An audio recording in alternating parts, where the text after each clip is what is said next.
What's going on, everybody? Welcome to another edition of Wizards Outlook. As always, got Raymond Lyons, Cardo Dudley Jr., and Wilson Turvey Jr. We're going to start with yesterday's game, just to mention what happened. The Wizards, by beating the Rockets tonight, won back-to-back games. Hasn't occurred very many times this season. I believe just one previous time. They beat the Celtics on Sunday, 104-91. And they did that by, believe it or not, actually playing defense. Went a long way. Guess what happens? You know, us screaming our heads off about defense. It actually matters. Go figure. They did a great job playing defense. It led to a good win. The ball was hopping on offense, and, you know, there's nothing wrong with that. Tonight, you know, it was John Wall's return to D.C.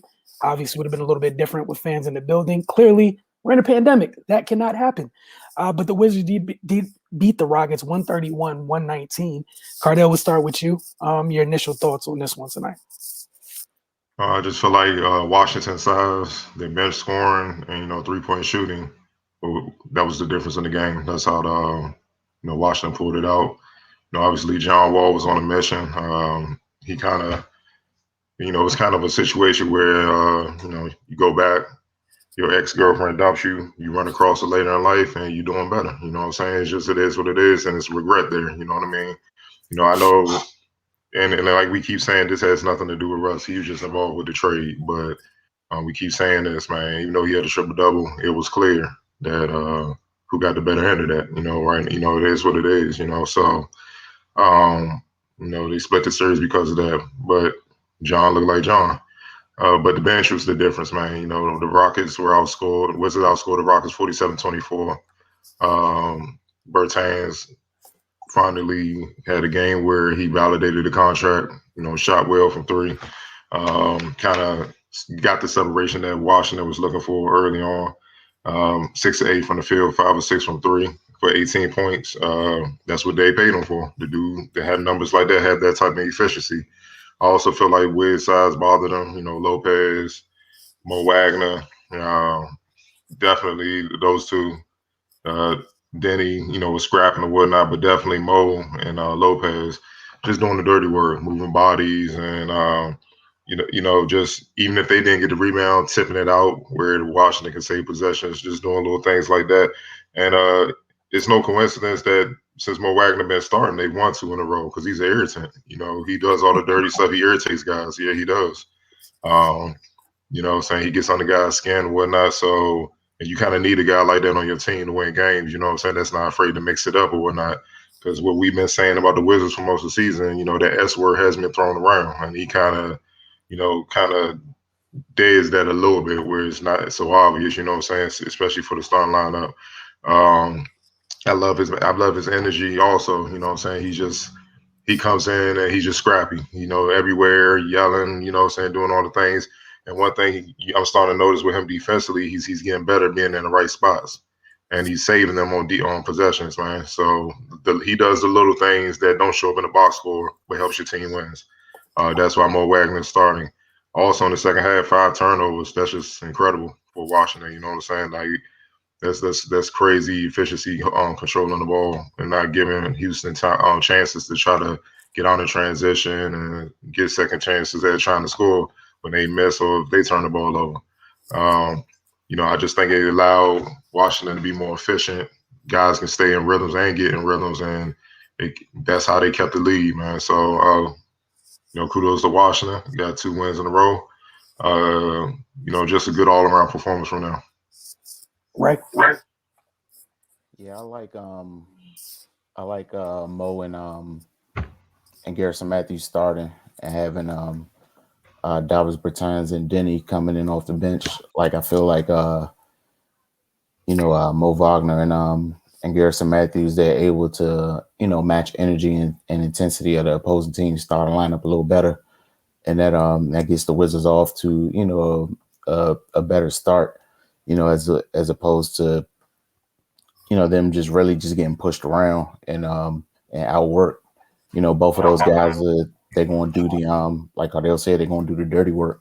They're going to make hustle plays. They're going to be bothersome, and they're going to get up in the other team. And you need that type of energy coming out the gate, in order to just try to take control of the game or at least keep pace.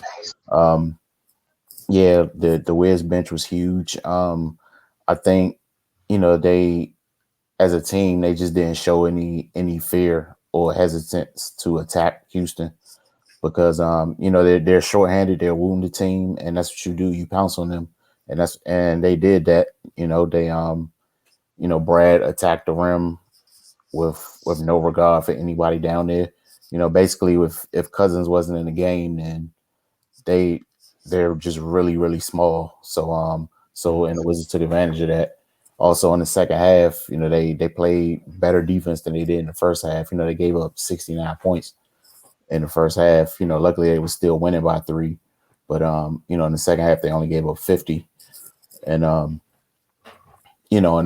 they shot the ball well. Them taking care of the ball in the second half was paramount. It just kind of led to them still being able to have some type of offensive continuity, as opposed to the first half the game was kind of disjointed. It was like just a march to the free throw line for a lot of it. But yeah, man, it was overall a good game for them. Their second win in a row.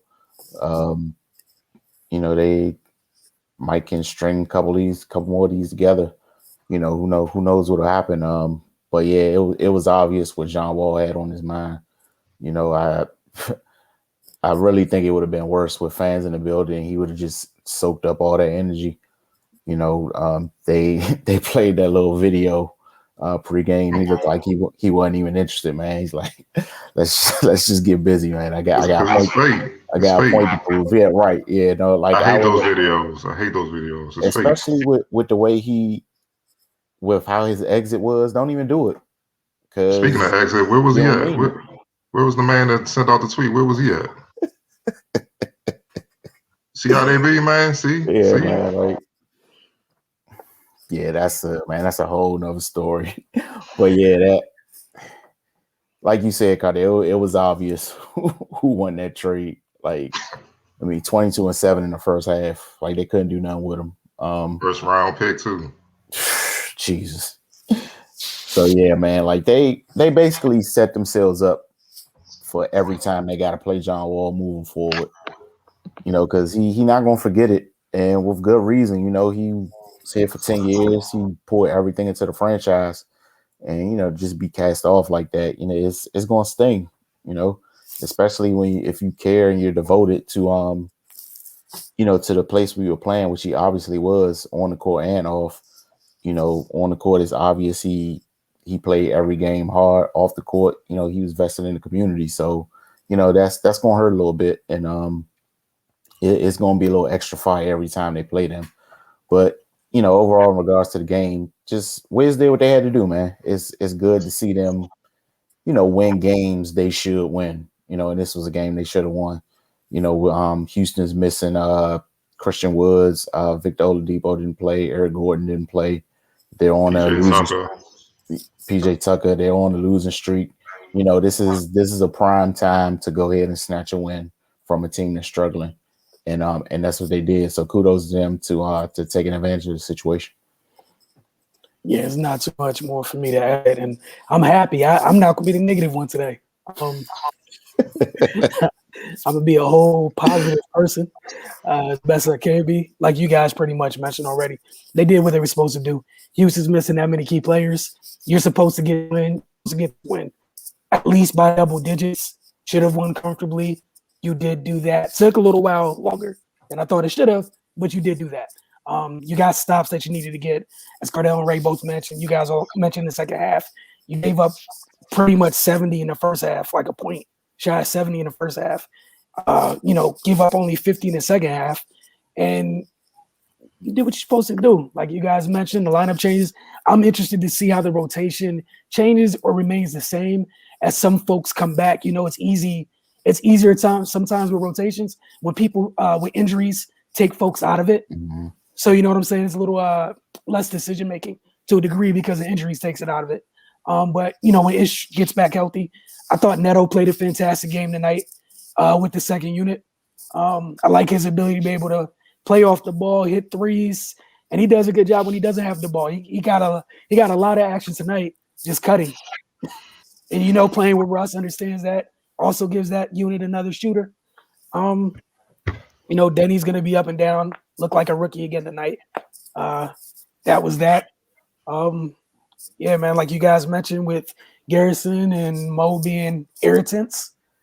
I'm just interested to see how the rotation changes going forward. They got a tough game with the Nuggets coming up. Again, you did what you're supposed to do. You did a great job against Boston.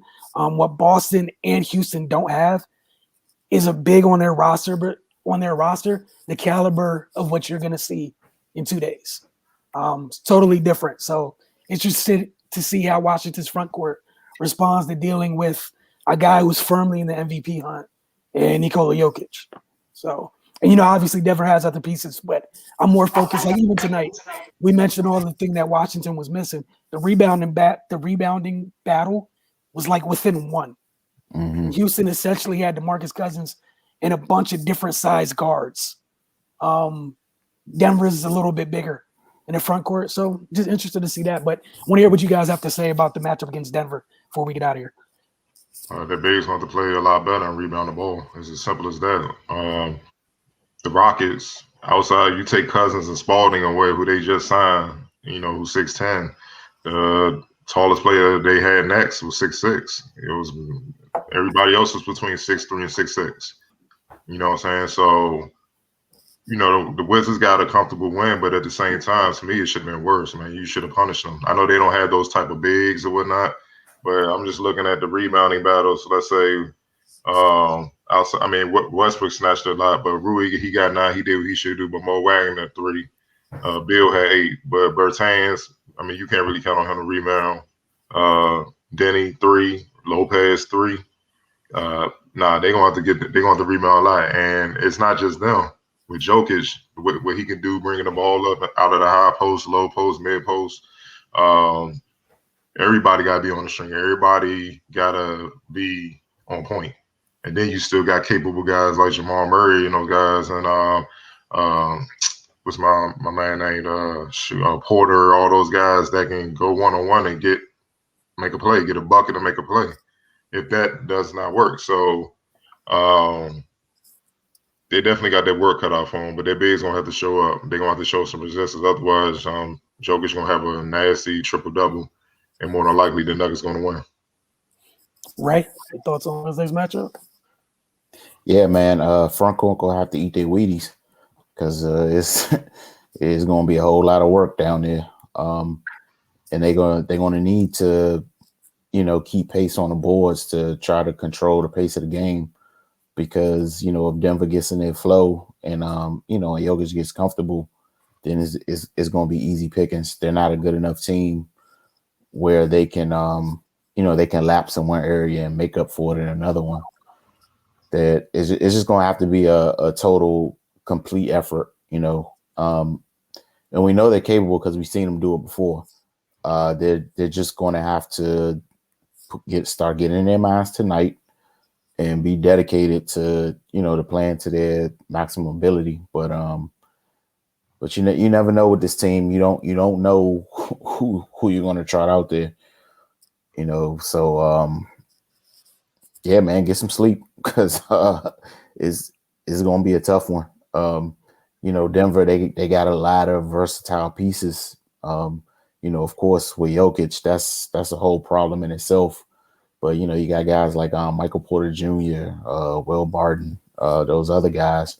Of course, Jamal Murray, whoever's guarding him is going to have their hands full.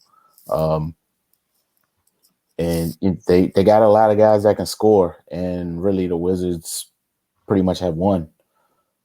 So that's a problem in itself. Brad Bill's going to have a monster game, and they're going to have to play defense or rebound. If all those things can happen, that remains to be seen. But if all those things can happen, then, who knows?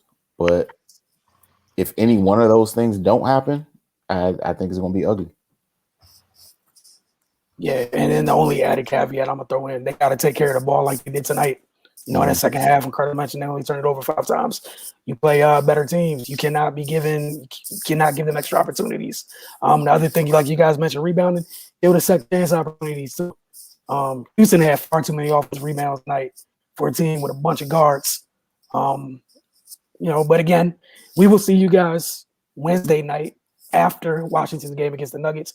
We'll see you tomorrow night for our regular scheduled Focus TV programming, as always at 8 p.m. And then on Wednesday after the Wizards game and recap, we got the G League rundown, which comes on Wednesday and Friday. So you can see a lot of us this week, as it says on the bottom screen.